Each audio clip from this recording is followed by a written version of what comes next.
말씀은 마태복음 21장 6절에서 9절까지의 말씀입니다. 마태복음 21장 6절에서 9절 말씀을 함께 보도록 하겠습니다. 우리 신약성경으로 34면이 있습니다.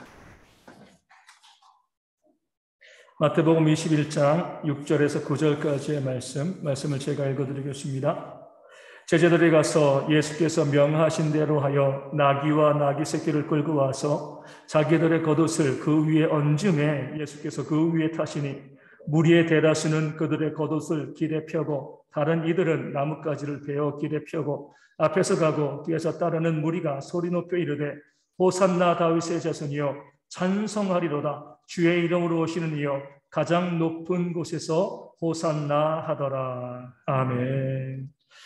오늘은 종려주일입니다. 2000년 전 바로 오늘 예수님께서 우리의 죄를 십자가에서 대속하시고 우리를 구원하시기 위해서 예루살렘을 향해 올라가신 그날을 기념하면서 저희가 부활절 전주를 우리 종려주일로 지켜나가고 있습니다. 오늘 말씀 6절을 통해서 보면 제자들이 가서 예수께서 명하신 대로 했다 이 말씀이 나옵니다. 무엇을 명하셨나요? 우리 21장 2, 3절에 나오는 것처럼 나귀와 나귀 새끼를 데리고 오라 이렇게 주님께서 명령하셨습니다. 그 나귀 새끼를 타고 어디로 올라가시는 거예요? 예루살렘으로 올라가시기 위해서 어린 나귀를 데리고 오라라고 명령하시는데 그 주님께서 그 많은 동물 가운데서 어린 나귀의 새끼를 타고 예루살렘으로 올라가시려고 했던 이유는요. 오늘 5절에 나와 있죠. 이미 기록된 스가랴 9장 9절의 말씀을 이루시기 위해서 이미 예언된 말씀에 순종하기 위해서 그 말씀의 뜻을 따라서 어린 나귀를 데리고 와서 그 나귀를 타고서 예루살렘으로 올라가신 거죠. 이것이 바로 예수님의 순종이고 예수님의 겸손입니다. 무엇이 겸손인가? 다른 게 겸손이 아니죠. 하나님의 말씀 그대로 순종하신 것이 바로 겸손입니다. 예수님도 성자 예수님도 성부 하나님의 말씀에 순종하는 모습으로 겸손을 우리 가운데 보여주셨습니다. 그 겸손의 최후의 모습이 뭐예요? 나의 원대로 마옵시고 아버지의 원대로 하옵소서.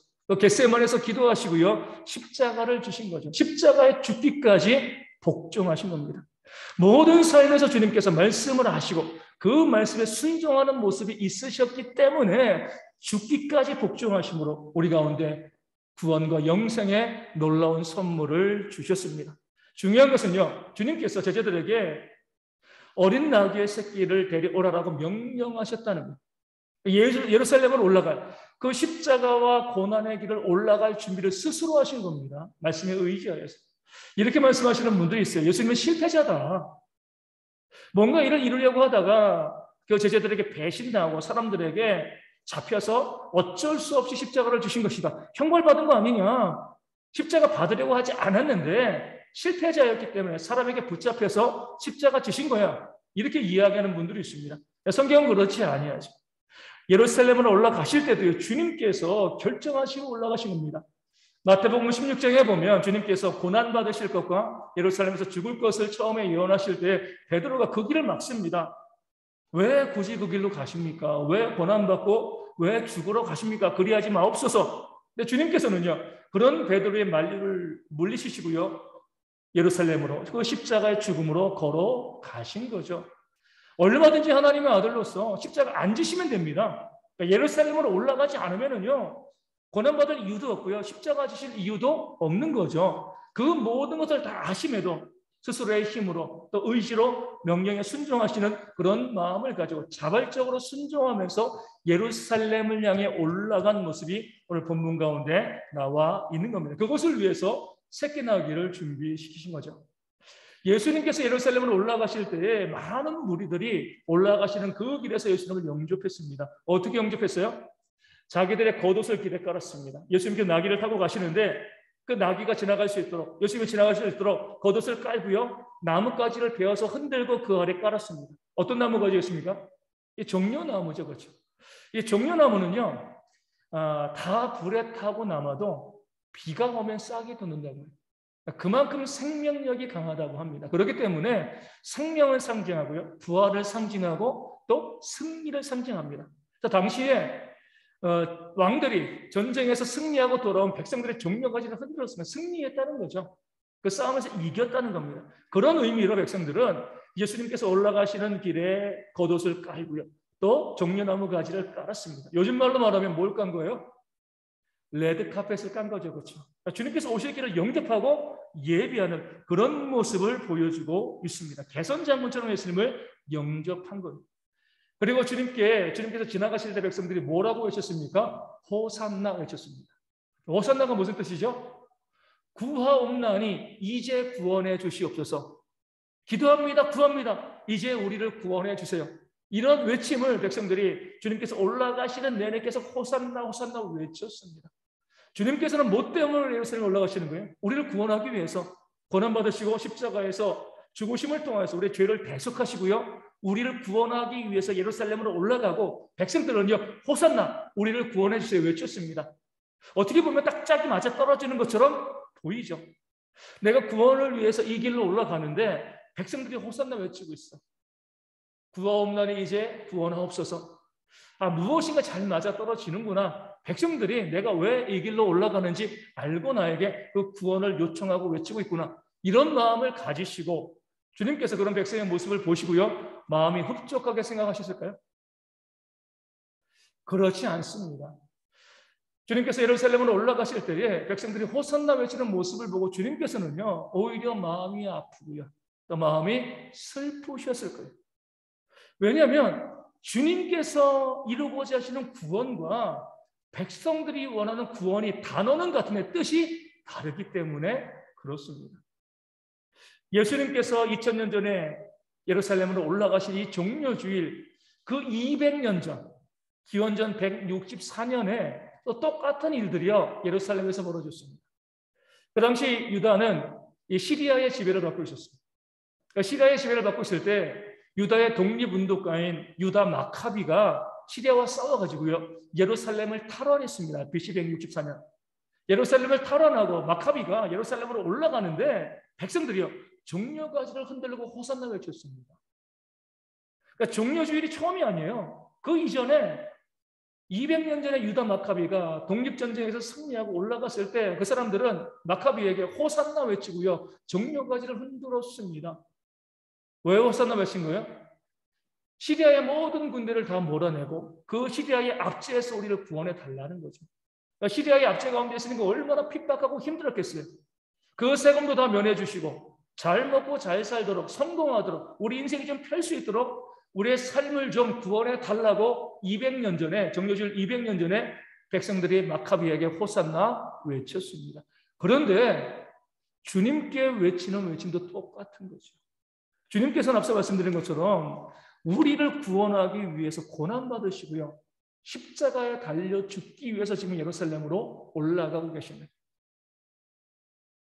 백성들은 어떤 것에서 구원을 기대했습니까? 예수님께서 예루살렘으로 올라가서 그 당시 유다를 지배하고 있던 로마의 압제로부터 우리를 해방시켜주고 로마로 인해서 우리가 받는 모든 고통과 어려움들 다 해결해주고 또 오병이어 사건처럼 먹을 문제, 경제의 문제들, 삶의 문제들, 질병의 문제들 모든 문제에서부터 우리를 해결해줘서 우리를 잘 먹고 잘 살도록 구원해주습니다. 이것이 바로 백성들이 원하는 구원이었습니다. 삶의 문제에서 더 잘 먹고 더 잘 살고 부자 되어지고 성공하는 그런 구원을 담아서 호산나라고 외친 거죠. 주님께서는 무엇 때문에요? 우리를 구원하기 위해서 고난받고 십자가에 달려 죽기 위해서 예루살렘으로 올라가고 계신 거죠. 만약에 왕이 되시려고 했으면은요, 그 백성의 문제를 우리 대선 후보들처럼 해결해가지고 뭔가 백성을 잘 먹고 잘 살게 해주는 목적으로 예루살렘으로 올라가셨다면 나귀 새끼가 아니라 무엇을 타셔야 돼요? 말을 타셔야죠. 그 당시 왕들이 탔던 것처럼 개선 장군처럼 말을 타고 올라가서 로마와 싸워가지고요 그들을 무찌르고요 백성들을 회복시키고 구원해내야 돼요. 주님께서는 나귀 새끼를 타셨습니다. 그 나귀 새끼를 타셨다는 그 모습 자체에서 주님께서 왕이 되어지고요 삶의 문제에서 우리를 구원하기 위해서 올라가시는 것이 아니라 우리의 영혼을 구원하기 위해서 영생을 주기 위해서 고난받고 십자가에 달려 죽기 위해서 예루살렘으로 올라간다는 사실을 백성들이 깨달아야 했죠. 그것을 깨달아 알지 못했던 거예요. 마치 이것과 같습니다. 우리 부모가 자녀들을 위해서 정말 열심히 일하고 또 헌신하다가 이 불치의 병을 얻게 된 거예요. 시한부 인생이 되었습니다. 이제 이제 살 날이 얼마 남지 않았어요.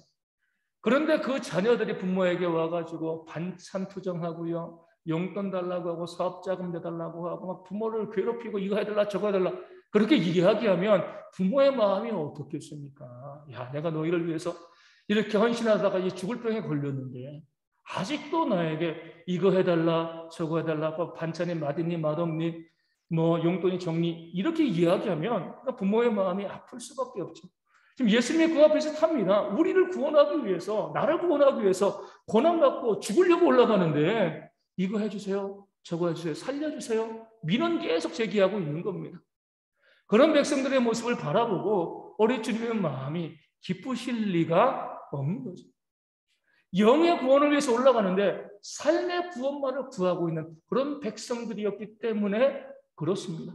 또 주님의 마음이 더욱더 아프신 것은 예수님께서 예루살렘으로 올라가실 때 호산나 외치는 사람이 이제 한 5일 정도 지나서 다른 외침으로 소리 지를 것을 아셨기 때문에 그래요.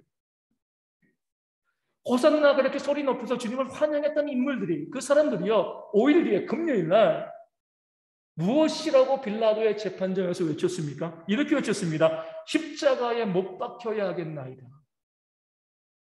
예수님을 십자가에 못 박으라는 거죠. 똑같은 사람입니다. 호산나 외쳤던 그 사람이요, 주님에게 이제 구하오니 우리를 구원해 주세요 이렇게 외쳤던 사람들이 일주일도 아니고 5일 지났는데 5일 뒤에 저 예수를 십자가에 못 박아라 이렇게 외쳤습니다. 왜 그랬죠? 자기들의 소원을 안 들어줬으니까 그래요. 말씀드린 것처럼 로마의 압제로부터 그들을 구원해 주길 바랬습니다. 근데 로마의 총독 앞에서 죄수로 지금 재판받고 있는 거잖아요. 삶에는 모든 문제에서부터 뭐 질병의 문제, 경제의 문제, 모든 문제에서부터 그들을 좀 구원해 주기를, 해결해 주기를 바랬는데 아무것도 해결해 주지 않으셨거든요. 화딱지가 난 거죠. 기대가 없으면은요 실망할 것도 없어요. 예수님에 대해서는 기대가 컸습니다. 호산나 외쳤거든요. 우리의 모든 문제에서부터, 삶의 모든 문제에서 우리를 해결하고, 이 문제를 해결하고 우리를 잘 먹고 잘 살고 부자되게 만들어 주실 거야. 그런 마음을 가지고 호산나 외쳤는데 그런 그들의 기대대로 해준 것이 아무것도 없거든요. 실망이 크니까 차라리 예수님을 십자가에 못 박아라, 죽이라 이렇게 이야기했던 것입니다. 이 모든 것을 예수님은 미리 다 알고 계시죠. 저들이 지금 호산나 외치고 있는데 무엇 때문에 호산나 외치고 있는가? 또 나에게 호산나 외치던 이들이 앞으로 나에게 어떠한 모습으로 대할 것인가? 나를 죽이라고 이야기할 것을 이미 다 알고 계셨습니다. 예수님께서는요, 우리의 영혼의 구원을 위해서, 우리 가운데 영생과 하늘의 상급을 주시기 위해서 이 땅 가운데 오셨습니다. 그 구원의 선물은요, 백성들이 요구하고 바라던 그 삶의 성공보다 훨씬 더 좋은 가치 있는 그런 선물이죠. 그것을 위해서 우리의 구원을 주기 위해서 십자가에 달려 죽으셔야만 했습니다. 고난 받으셔야만 한 겁니다. 그 고난과 죽음을 바라보시면서 예루살렘으로 올라가는데 백성들이 거기에서 내 소원 들어달라고, 내 삶의 문제를 해결해 달라고 이렇게 외쳤을 때 마음이 어떠하셨겠습니까? 지금 예루살렘으로 올라가는 주님의 마음은요, 겟세마네에서 내 마음이 고민하여 죽게 되었다 이렇게 외치시던, 기도하던 그 주님의 마음과 똑같은 마음입니다. 정말 주님께서 나를 구원하기 위해서 지옥에 갈 수밖에 없는 그런 나를 구원하기 위해서 안 가도 되시는 그런 고난의 길, 그 죽음의 길을 걸어가신다, 이 사실을 깨달아 알면 백성들이 어떻게 주님의 길을 영접해야 됐습니까?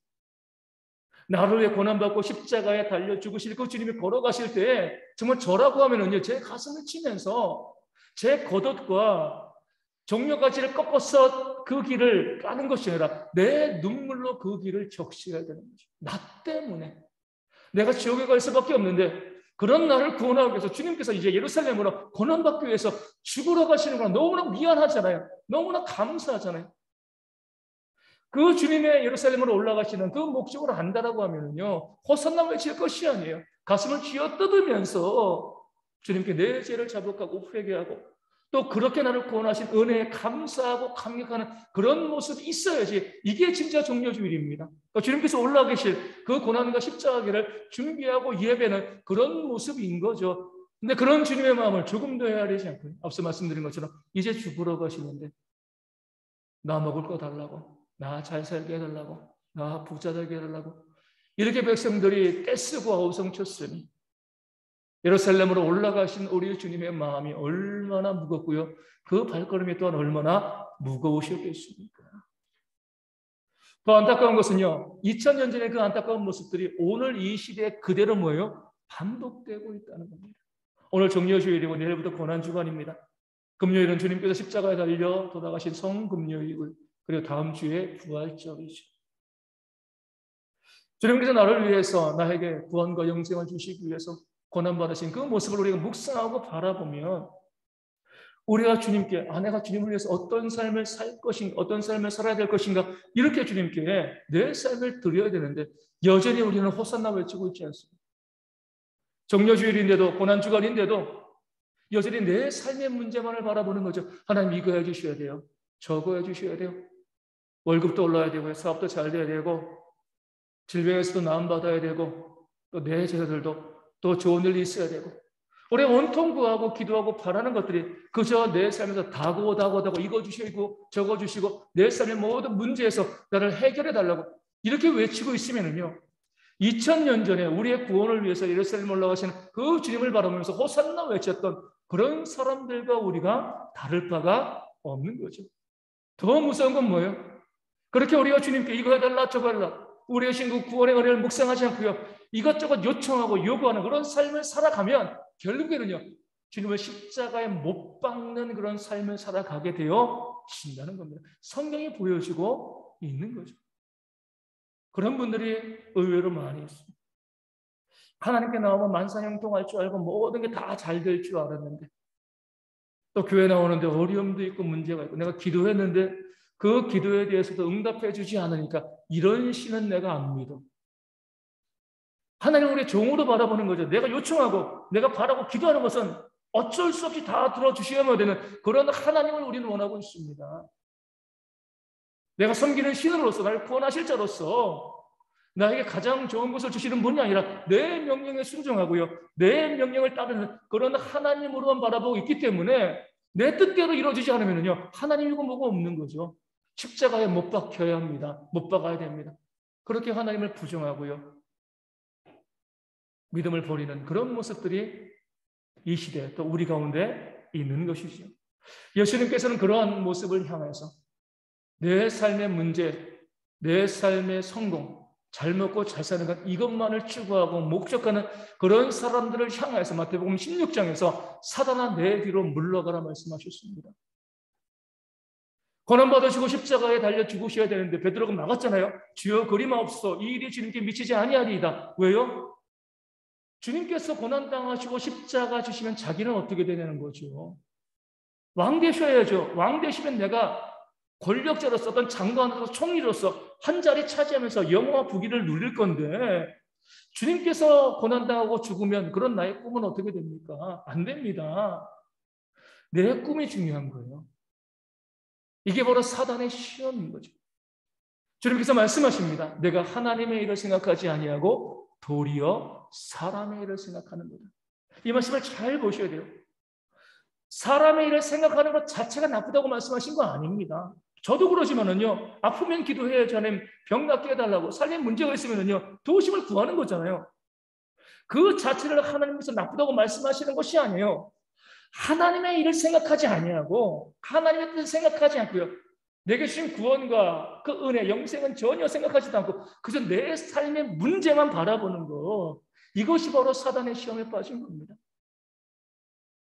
나쁜 거라서 우리 시험하면 우리가 누가 거기 사단의 시험에 넘어가겠습니까?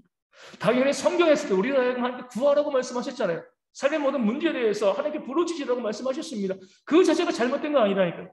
그런데 영생과 구원의 은혜와 감격은 생각하지 아니하고 그저 내 삶의 성공과 부유함만을 바라보니까 거기에 사단의 시험에 빠진 것이고요. 바로 하나님의 일을 생각하지 않고요. 사람의 일만 생각하는 그런 어리석음에 빠진 것이죠. 우리 주님께서는요, 그 뒤에 이렇게 말씀하십니다. 너희가 나를 따라오려거든. 나를 따라오려는 것. 하나님의 일이 무엇이냐 이거죠. 나를 따라오려거든 자기를 부인하고 자기 십자가를 지고 나를 따를 것이다. 이렇게 말씀하셨습니다. 사람이 이를 생각하는 것은요, 내 삶의 소원만을 아뢰고 달라는 거죠. 하나님의 일을 생각하는 것은요, 내게 주어진 그 구원이 얼마나 가치 있는 것인가. 나를 구원하기 위해서 고난받으시고 십자가에 달려 죽으신 그 주님의 은혜를 묵상하면서, 그렇기 때문에 나도 주님을 따라가는 자로서 나를 부인하고 내 십자가를 지고 주님과 함께 그 고난의 길을 걸어가겠습니다. 이렇게 각오하고 다짐하는 삶을 살아가는 것이 하나님의 일을 생각하는 그런 참된 성도의 모습임을 주님께서 말씀하시고 알려주신 겁니다. 영생의 구원이 얼마나 가치 있는, 우리가 이 땅에는 돈을 다 합쳐도요, 구원을 살 수가 없습니다. 아무리 세상에서 부귀영화를 누리는 사람이라 할지라도 구원받지 못하고 지옥에 떨어지면요, 그 인생은 가장 비참한 인생에 지나지 않는 거예요. 아무것도 가진 건 없어도요, 내가 하나님을 믿고 구원받아 영생을 누리면 모든 것을 다 가진 사람이 되어지는 겁니다.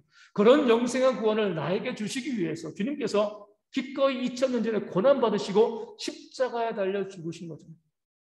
그 사실을 깨달아 알면 뭐 해야 돼요?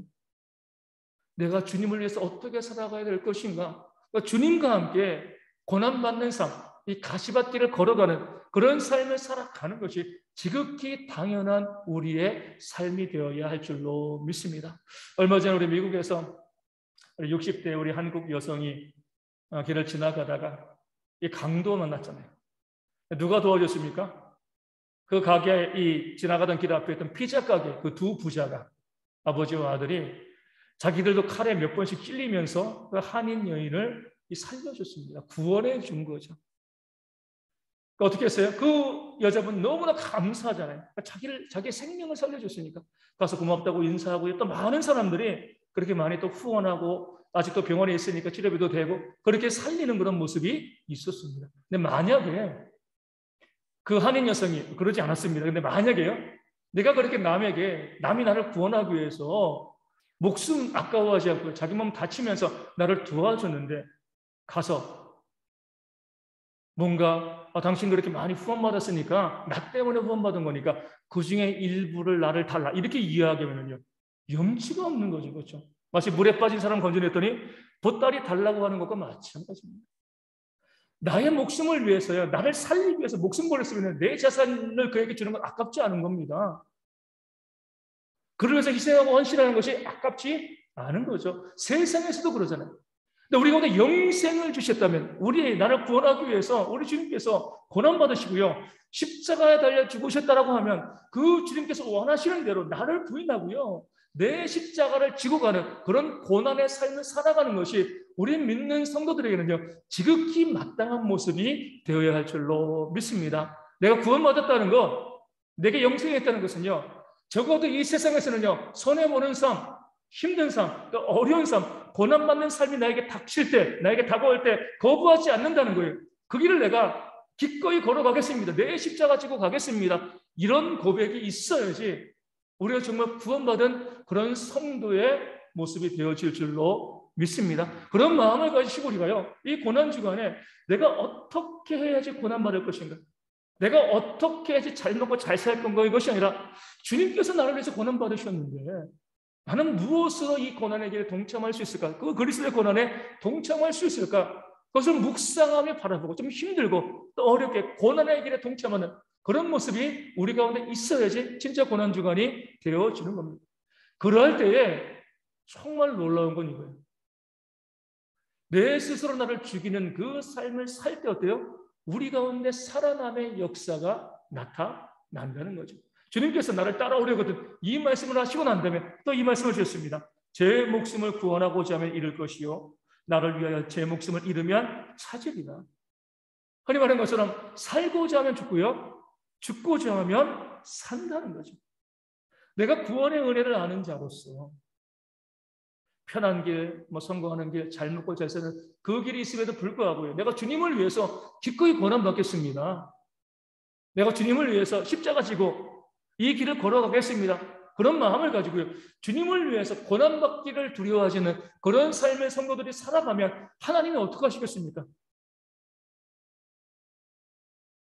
자기 스스로를 죽이고요. 그 죽임의 삶을 살아가는 그 성도의 삶에 하나님께서 우리에게 필요한 모든 것을 공급하시는 역사를 주시겠다 말씀이 약속하고 있습니다. 로마서 8장 32절에 이런 말씀이 있죠. 자기 아들을 아끼지 아니하시고 우리 모든 사람을 위하여 내주시니가. 하나님께서 우리를 구원하기 위해서 예수님의 십자가 아끼지 않고 예수님의 십자가에 내어 주셨습니다. 그런 하나님께서 어찌 그 아들과 함께 모든 것을 우리에게 주시지 아니하겠느냐. 아멘.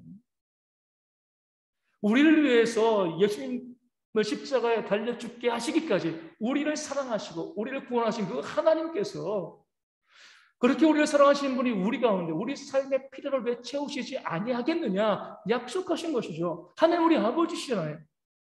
우리 아버지시기 때문에 우리가 하나님을 위해서 기꺼이 고난과 그 죽임의 삶을 살면 그런 우리를 살리시는 것이 바로 하나님의 역사가 된다는 성경이 약속하고 있는 것이죠. 먼저 그의 나라와 의를 구하라. 그리하면 이 모든 것을 너희에게 더하시리라. 먼저라고 했습니다. 내 삶의 필요가 중요하지 않다는 거 아니에요. 하나님께서 내 아버지시기 때문에 우리 삶에 있는 그 필요도 하나님께서 민감하게 반응하십니다. 하지만 먼저 하나님 나라와 의를 구하라는 겁니다. 우선순위를 바꾸지 말라는 겁니다.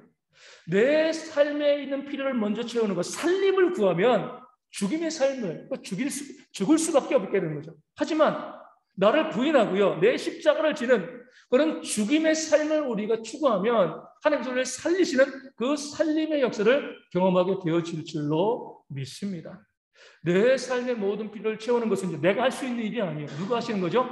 하나님이 하실 일입니다. 그러니까 하나님께 맡기시면 되는 거예요. 내가 할 일은 뭐예요? 먼저 그의 나라와 의를 구하는 것. 그리스도의 고난에 동참하는 것. 구원받은 자로서, 믿는 자로서 이 땅 가운데 기꺼이 손해보면서 원수도 사랑하면서 내 물질을 나누고요. 내 시간을 나누면서 내 십자가를 지고 걸어가는 그 길을 걸어가는 것이 우리의 삶의 목적과 방향이 되어야 할 줄로 믿습니다. 그럴 때에 그렇게 하나님만 바라볼 때 내 삶의 모든 필요를 채우시는 하나님의 놀라운 역사를 우리 모두가 경험하게 되어질 줄로 믿습니다. 그런 삶이 있도록 함께 찬송하고 또 기도하도록 하겠습니다. 150장 함께 찬송하도록 하겠습니다. 찬송가 150장입니다.